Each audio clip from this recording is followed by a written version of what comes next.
Sa video na ito, gamit ang ating motor, silipin natin na naging pinsala ng bagyong Christine dito sa bandang Kamaynilaan. At samahan nyo na rin ako puntahan ng isang leading hotel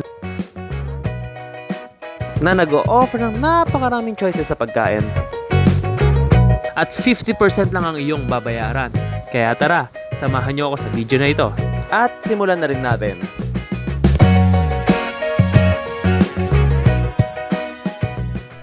So we're here at Quiapo, kakalagpas ko lang sa Recto. At ang motor na gagamitin natin sa tapat ay si PCX 160. Ito po yung motor ng aking tatay na black. Kasi nga, binenta ko na yung previous motorcycle natin na si Pixie, yung kulay puti na PCX. So ito yung gagamitin natin. And shoutout kay paring Dwayne, pinahiram niya sa akin tong camera. Actually, ito sana yung gagamitin namin sa Sagada. Pero ang problema kasi, hindi na matutuloy yung ating Sagada. At hindi na rin ako nakakuha ng motor. Sabihin ko sa video na to yung dahilan. And today din kasi pupunta tayo ng Okada kasi may 50% na discount ngayon na ipapaliwanag ko sa video na to. Paano makuha yung 50% discount sa Okada? Meron din silang 20%. So, tara, motor muna tayo. So, binidyohan ko yung lugar para makita nyo yung itsura ngayong Friday. Andito pa rin yung bagyo na Christine pero nawawala, bumabalik siya kanina, lakas sa ulan eh. Buti nga yan, kakatila lang. Kaya sinamantala ko ng bumiyahe. So, ayan, kanina update lang, kanina may mga customer kami from Dangwa. Kung alam yung Dangwa, yan po yung sikat na bilihan ng bulaklak dito sa Sampaloc, Manila. Tapos, marami kaming customer na taga Bicol. Dalasan ng mga supplies ng bulaklak na kinukuha sa Dangwa ay galing Bicol. Alam nyo naman po yung tragedy na nangyari ngayon sa Camarines Norte at sa Bicol. Kaya sobrang nalugi rin sila kasi naiwan yung mga truck nila. Kung naapektuhan man kayo ng malala, sana makabangon din kagad kayo kasi grabe talaga yung pinsala rin ito. Pero para sa akin mas malala talaga yung nangyari sa Carina kasi yun talaga sobrang lubog maski bahay namin.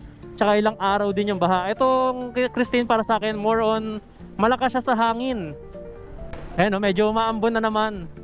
Sa mga nakasubaybay po sa vlog ko, sabi ko sa last vlog, kukuha ko ng ADV 160 and then mag-Sagada ride. So ito po kasi ang nangyari. Alam niyo naman po, nagtatrabaho ako sa barko and seaman po ako. Kadalasan sa seaman, bigla-bigla kayong pinapaalis at binibigyan kayo ng flight details. So, binigyan ako ng alis! Ang alis ko na po ay sa Wednesday next week. So, may flight details na ako, may flight ticket na rin ako. Sobrang biglaan yung pangyayari. Bukas ata yung box ko sa likod, narinig ko. May mga rescue boat sila rito. So yun nga, sobrang biglaan nung nangyayari maski sa akin na hindi ko na rin po naituloy yung Sagada. Actually, itutuloy ko talaga dapat yung Sagada kahit aalis na ako ng Wednesday kasi Saturday, Sunday naman yung Sagada namin. May mga subscriber na sasama sa akin nasa, ewan ko, mga 5 ata kami or 6. Kasi sabi ko rin sa ibang subscriber, kung may mga kaibigan sila, tropa, sama lang nila. So, pero yun nga yung nangyari, di na nga natuloy kasi nga gawa nitong bagyo dahil malambot ang lupa sa Sagada. And mukhang next year ko na siya matutuloy since ito nga, inabot na tayo ng bagyo. So ito yung City Hall ng Manila. So ito yung condition niya, okay naman so far. Wala namang mga punong bumagsak, mga kalat-kalat na dahon lang. So yun nga po, balik lang ako sa Sagada. If kailangan nyo po ng mapag-i-stayan, kasi nag-book na kami, actually nagpa-reserve na kami ng kwarto. And sa kwarto na to guys, napakamura.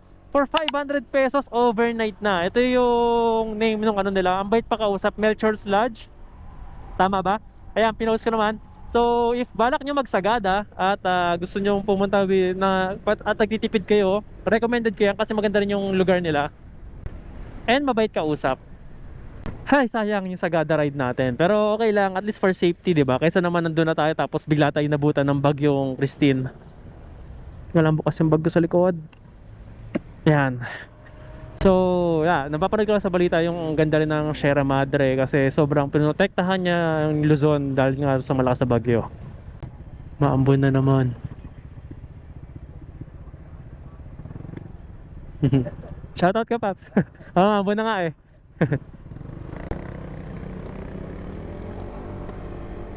So, actually may kapote naman akong dala sa loob pero mamaya ko na ilalabas. Baka 20 minutes lang naman, baka umabot tayo ng hindi kailangan nagkakapote.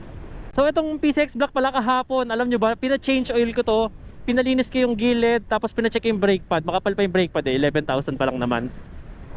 So kasi niready ko talaga siya for the Sagada ride, kaso yun nga, bilang dumating yung bagyo. Pero okay lang naman kasi ako talaga nagpapaayos itong motor ni Airpat eh. So if aalis ako para magbarko, eh walang mag-aasikaso nitong motor. Kaya tama lang na pina-change oil ko na siya, tsaka pinapalit ko yung bola. The rest is stock, gulong nito stock pa rin, 11,000. So yun, share ko lang guys. We're here at Luneta Park. Ayun, medyo mahangin if mapapansin nyo. Excuse na lang guys if medyo malabo ating camera kasi may pumapatak na ambon. If ever man matakpan yung screen. Din pala sa ADV 160, shoutout kay parang Junaidi. Share ko lang kasi ang kukunin ko na sana yung second hand na ADV 160. Binibenta sa akin ng tropa ko na 120,000 guys. 120, napakamura, sa halagang 13,000 yung tinakbo. Tapos if ever naka PPF, tapos may mini driving light. Actually, yung ADV 160 black na ginagamit ko last time, na pinakabitan ko ng ilaw, tapos pina-maintenance ko. Tapos yun din pala dapat mapupunta sa akin, di ba? Yun na sana kukunin ko kasi sobrang mura na binenta ni Junaidi sa akin. Ang problema kasi guys, aalis na rin kasi ako. If ever kinuha ko yun, hindi ko rin siya magagamit, di ba? So the best practical way, actually si Junaidi na nga rin nagsabi, yung nagbebenta, na bumili na lang ako next year ng brand new. So mukhang yun na nga yung magiging plano natin, pagbaba ko na lang galing barko. And then baka kasi next year, diba, may subscriber nga na nag-comment eh, dapat antayin ko na raw yung kulay brown tsaka yung kulay blue. So ako gusto ko naman yung kulay brown, pero yung blue di ko gano bet. Pero syempre may kanya-kanya naman tayong preference sa kulay. So baka kunin ko na lang next year yung kulay brown kung maabutan ko ha. Kasi mamaya late pa nila ilabas sa 2025 eh, pero expected ko ilalabas na rin nila yun eh. So ito guys, medyo malakas yung hangin. Nasa Rojas Boulevard tayo, around Manila Bay. Yeah, medyo malakas yung hangin dito. Pero tuyo naman yung tuyo yung kalsada dito. May part na basa pero parang hindi siya naambunan na. Grabe din kasi yung bagyo sa south, sa Laguna, sa Cavite.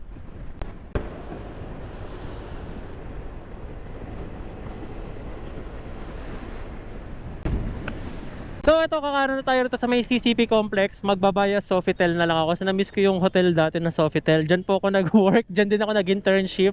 Malaki po utang na loob ko diyan kasi sila yung dahilan bakit ako nakapagbarko rin. One of the reasons, hindi lang naman sila yung dahilan. Kasi alam niyo naman, nag-number 1 ng hotel. Nag-number 1 na hotel po dati ang Sofitel Philippine Plaza Manila. Naalala ko, diyan nagstay si Barack Obama. Actually guys, may picture ako. Ito, kasama ko si Steve Nash. Tapos dati nakausap ko rin dyan si Selena Gomez. And then yun, yung mga famous celebrities dati dyan talaga nag-i-stay. But unfortunately, yun nga, nagsara na. Pero yung memorable experience na binigay sa akin ng hotel na yan, sobrang solid. So pag-usapan natin yung credit card na gagamitin nyo rito sa Okada para makakuha kayo ng 50% discount at 20%. So pag meron po kayo nitong BPI signature card, ayan yung kulay black, makakuha po kayo ng 50% na discount. And pag gusto nyo naman po, sir, mag-signal light. Pag gusto nyo naman ng 20% lang, kung wala kayo ng signature card, gamitin nyo po itong credit card, itong rewards card. Yung mom ko yung nanay ko yung may card. Di ako gumagamit ng BPI credit card. Ang ginagamit ko yung GoTime. Ito guys, pag share ko lang, kakakuha ko lang ito. Pag nasa ibang bansa kayo at magja-Japan kayo, Taiwan, Asian, Europe, US, actually itong trip ko ngayon pa US ako, kailangan nyo ng card na to, GoTime. Ang may-ari po nito ay Robinsons. Para siyang loloadan nyo lang, tapos ayun na yung panggagastos nyo. Ayan na yung Sofitel, sarado. First time ko kakain sa Okada kasi pag kumakain talaga ako ng buffet sa hotel, ang kinakainan ko lagi itong Sofitel. Syempre loyal tayo sa Sofitel. Tsaka masarap talaga pagkain sa Sofitel. So excited din ako kasi matatry natin yung pagkain sa Okada, diba? Tingnan natin kung kayang kompetensyahan ng Okada, or baka mas masarap pa nga sila sa Sofitel, diba? So tingnan natin mamaya. Bigyan ko kayo ng sneak peek lang. Malapit-lapit na rin tayo. Pag diniretso natin to pamuwi, madadaanan nyo yung kay Diwata Pares. Sorry guys puro daldal lang ako ngayon. Gutom na ako, kumukulo na yung tiyan ko. So guys, ito over here around Mall of Asia na. Madadaanan natin yung Globo. And medyo okay naman po yung kalagayan niya ngayon. So if tomorrow balak nyo umalis, kasi i-upload ko rin yung video ngayon. Madali lang naman siya i-edit kasi puro daldal lang pinagagawa ko dito. Sorry, baka napaboard na kayo guys, pero ayun nga. Sobrang nangangati na kasi ako mag-ride, nangangati ako magmotor, nangangati ako mag-video, gusto ko rin mag-edit. Wala kasing ginagawa rin sa bahay. Kasi nga, ayos na lahat ng paperworks ko para sa alis ko sa barko. And gusto ko na lang sulitin yung time na meron tayo ngayon. At abangan nyo pala guys sa Sunday pala. Ito pa pala sa Sunday. Kasama ko si paring Dwayne Castañeda yung nagpairam sa atin nitong GoPro. Punta kami ng highest point sa Cavite sa may Tagaytay, 'di ba? So solid din 'yon. First time ko pupunta ron kahit may bahay din kami sa Imus at madalas din ako sa Cavite. First time ko madadaanan 'yon. Grabe oh. Sobrang na-miss ko yung araw ngayon. May araw na, may liwanag na oh. May araw na ulit. Nakakamiss. Grabe, nakakatakot yung bagyo. Di ko malalimutan yung Karina kasi magkano rin yung mga ginastos ko sa motor noon. Kaya itong PCX 160 talaga nung kahapon di pa sobrang lubog, tsaka medyo alas 7 pa lang ng gabi. Inangat na kagad namin tong motor na to. So guys, we're 7 minutes, actually 6 minutes away na lang tayo. And makakapasok tayo ng Okada. Grabe, sarap pumiga ng throttle oh. Na-miss ko tong motor na to. Na-miss ko tong pagpiga-piga na ganito eh. Ang luwag ng kalsada.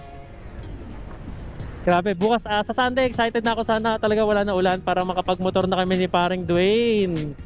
Morning breakfast ride ang aming gagawin.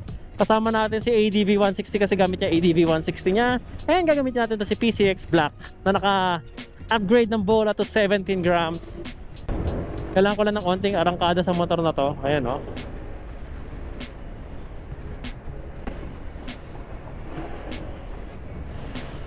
So, ang dami rin ginagawa dito sa lugar na to, no? Ayan eh, Okada. Dati nag-apply ako dyan eh, hindi ako pinasa. Ay, di maabot. Okay lang. So, dati nag-apply ako sa Okada. Pioneer sana kaso hindi ako nakuha. Pero okay lang, tignan mo, napunta ako sa Sofitel. Tapos, ayun, nakapagbarko kagad tayo after 1 year and a half. Kaya swerte pa rin kasi lagi ako nagpipray doon kay God. Sabi ko, he take the wheel. Tapos, ayun. Tignan nyo, dinala tayo sa ibang bansa naman. Kaya lagi lang kayo magdadasal. Tapos, manifest nyo lang. Tsaka work hard. Kaya nyo yan. Magtanong tayo. Ayun ang pinakamabisang gawin. Pag hindi nyo alam, magtanong ay magtanong. Kaso wala atang mapagtatanungan. I think dito is babaan lang ito eh. Saan ang parking nyo? Saan po ang parking ninyo?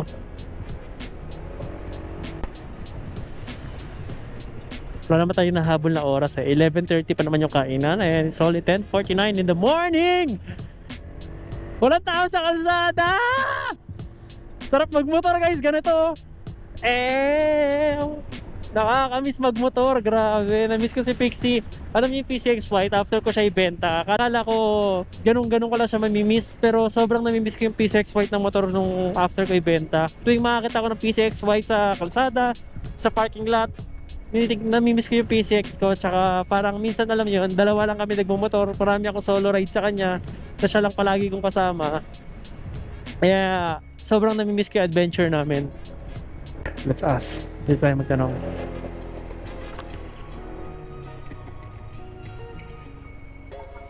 Sir, morning po.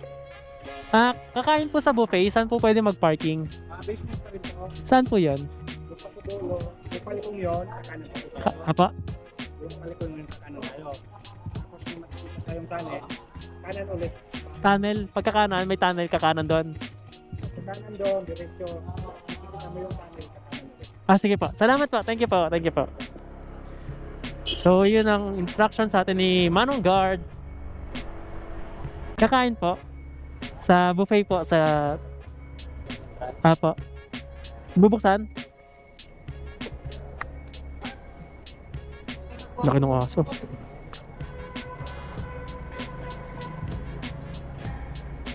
Ito pa.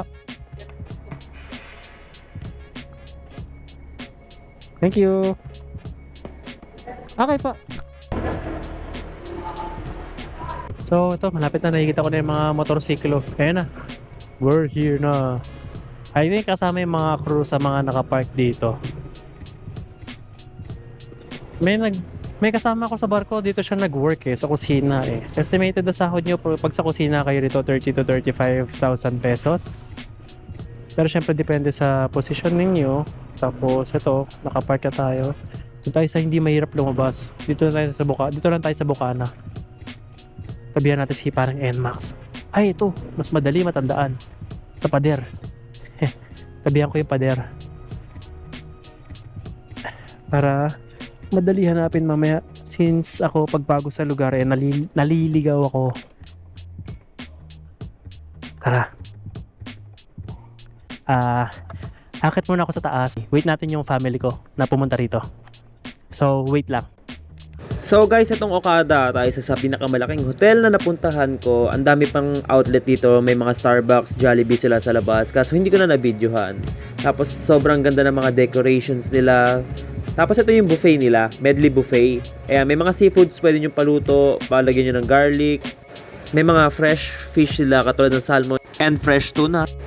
Then ayan yung mga sushi natin, maki. So marami kayong pagpipilian. Ito yung pinakamabilis maubos. Para sa akin itong Okada, napakaraming choices ng pagkain. Makakapili ka maigi. I think they have more food than Sofitel na sinaserve tuwing lunch and dinner. So, very recommendable pumunta rito sa hotel na Okada. At samantalahin nyo hanggat may 50% discount sila.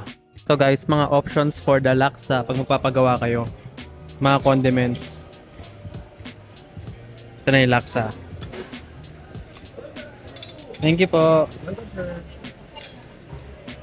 Thank you. So guys, ito yung mga food na in-order natin. May beef yakiniku, tempura, tapos salmon, tapos ito may Indian food. Ito, chicken tikka, tapos spinach with cheese on top, and then pork asado. So, tikman natin pagkain. Para sa akin, mas maraming choices dito sa Okada kumpara sa Sofitel. Pero tikman natin pagkain nila. Yung pork asado. Up.